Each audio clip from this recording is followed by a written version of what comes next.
All right, what's up, y'all?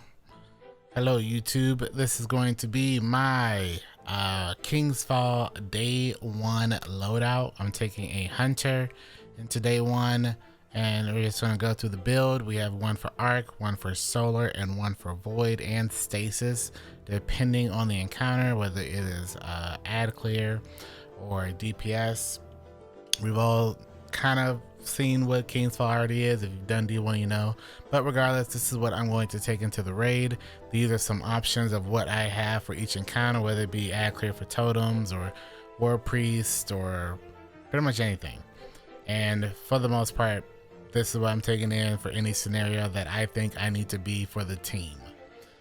With the opening and just all of the stuff, I'm just going to open with as much Arc as possible. I think Gathering Storm Hunter is a fantastic choice. So I'm probably going to go into this entire raid and just main Gathering Storm Hunter, unless I need to run, Blade Barrage for some reason, or if I need to run, Night Stalker, Tether, Invis, anything like that. But I'm going to open with that. I'm just going to start with Fatebringer. If there are champions at the beginning, maybe Unstoppables, I might put on a Pulse or something like that. Maybe it's just a shotgun. I have both ready to go. I'm just going to probably just main Forbearance while making as many Fontamite orbs as possible. When I do that, you're going to get a big damage bonus on top of Fontamite, which then also will work with Thunderlord. If I need to kill a bunch of enemies, Thunderlord is going to be a really good option for stripping everything. I also have G-Horn for ad clear as well, and Xenophage, so I have a couple options. Xenophage is probably going to be my second best choice. G-Horn I probably will use as well, but don't want to actually kill myself with G-Horn, so I'm just going to use Thunderlord. But I think G-Horn is going to be a solid choice to bring into the raid with me. Let's see, I've talked about Witherhoard. I think Witherhoard is going to be a fantastic choice for just holding down choke points. If I want to run bait and switch Cataclysmic, I will do that as well. Outbreak I think is going to be a must-have. If there are Unstoppables, Outbreak would be really good for that. If is ammo being a concern, Outbreak is going to be a really good choice there. We saw in Vow, that was a really good choice to have that. And then I have a couple of snipers. I have a Thoughtless with Overflow, Focus, Fury, and Succession. Probably going to use this for War Priest and Golgoroth. Lingering Dread is going to be my main choice for a blinding GL because it's got auto loading and Vorpal. Just going to use it to just blind everything as I can so my team can kill everything a lot more safely. And I'm bringing a Crimson. Crimson is kind of my dark horse. In Destiny 1, its Pulse Rifle version was very good, with it being Red Death. Every time you got a kill, there was a chance of you getting just straight healed. And I'm just going to bring it again just because of it being that same raid. I might not use Crimson, but this is just my dark horse weapon I'm bringing just in case it might have some utility.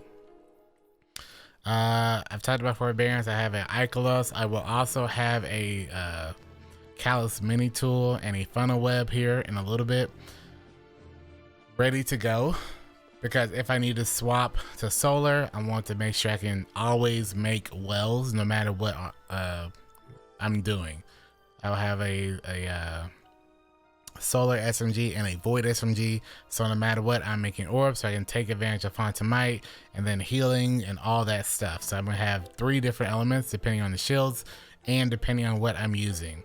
I also have a long range weapon in regards to that as well. I also have a void one and a arc one ready to go in case I need to swap, but I also need to be in an encounter that has a much longer range of attack.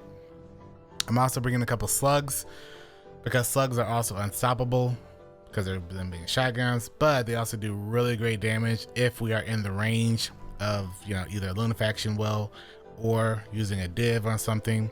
I'm gonna bring slugs because they are really strong, and both heritage and first in last out. And there's one more, the Vanguard slug I'm going to bring with Focus Fury as well. And then for heavy is literally just a couple choices. I have Thunderlord, Xenophage, Gallowhorn for ad clear and for high burst damage, and then corrective measure for just another choice for killing targets. And then 3 linears, 1 for each class. Again, Fontamite, whatever class I'm using, I'm going to use that element of linear. You know, Storm Chaser, Typing, or Cataclysmic. All 3 ready to go.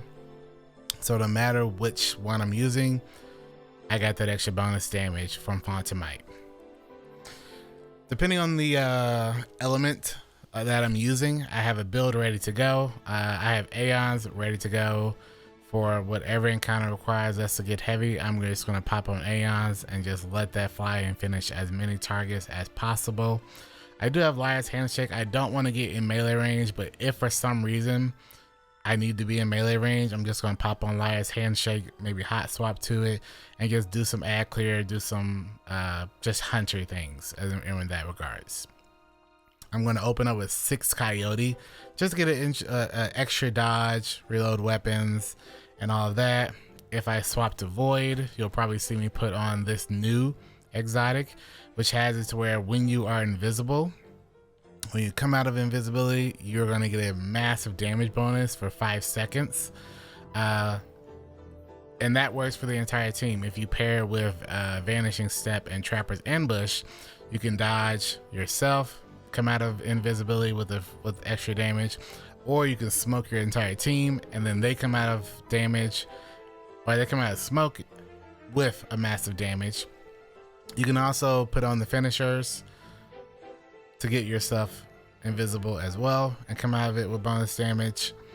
And it also has a thing where if enemies if allies are near when you do this, they also get an overshield as well. So just healing everyone else, giving everyone a damage buff is also very, very nice. And I have that ready to go just in case. And then if for some reason it doesn't work and we just need more straight, you know, damage resistance, I got Omni ready to go. But I'm just gonna open with that. Now, that being said, I also have to have Star Eater skills. No matter the class I'm on, even with stasis, all the supers are enhanced dramatically with Star Eater skills. So Gathering Storm with Star Eater skills is the best arc super in the game. So I'm gonna run that.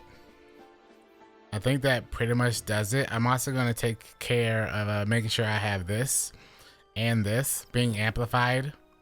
This is going to turn your state of being amplified from 15 seconds to 20 seconds. And then this is going to make it to where when you are amplified or weak, your arc super does increase damage. So this is also going to allow me to just be amplified more, which allows me to chain all of my blinding and jolting effects even more. And then I have finishers make you amplified. A lot of this stuff just continually resets as well. So I want to, if I'm on arc, I want to stay in amplified for the entire damage scenario and for the ad clear for the entire time. And then I'm also running where when I'm amplified, my arc special weapons create a blinding effect, which of course I'm going to run forbearance as much as I can, and that's just going to just ad clear everything, blind everything, and should make for some pretty good things. And then jolting targets with arc grenades, and then just being able to get my dodge back even more and get, you know, being able to just keep my abilities up more often. And I'm also running Flow State. Defeating a jolted target makes you amplified, and Lethal Current, which I think is the most important thing, because with running 6 Coyote, you get extra dodges. With extra dodges, I can run Gambler's Dodge, and then if I dodge near a target, I get a melee back. And when I melee a target, as long as I have Combination Blow, and as long as I have the jolting effect, I'll melee them, and it will send out a shock effect and hit everybody. And as long as I'm amplified, it can also blind them. So it's all about keeping as much ad clear as possible while also being a tank and also being a top tier damage option, both for my weapons and for myself. If I make a bunch of arc orbs, elemental wells, of course Storm Chaser is ready to go as often as possible. And I think the last thing to mention is historically this raid has Taken in it, and I want to run boss spec pretty much everywhere unless we find out the bosses are registering as Taken, which at that point the 7.7% boss spec can be swapped out for 10% Taken spec. So I think that's all that I have that I'm planning on running. Just really specking into Fontamite, just specking into Arc, Elemental Wells, or Void or Soul, or whatever class I'm running, specking into that kind of stuff. I do have Trainee Ghoul, because Trainee Ghoul also is pretty solid for blinding and for ad clear, so I have Trainee Ghoul ready to go as well. I wanted to make sure I mentioned that. And I think that does it. The raid starts in the morning. I'll be live a few hours before then, just hanging out and getting all just, prepped and ready to go. It's an exciting day. And if you're doing the day one raid, good luck. If you have any different builds, feel free to drop them in the comments section. And yeah, I'll see you in the morning.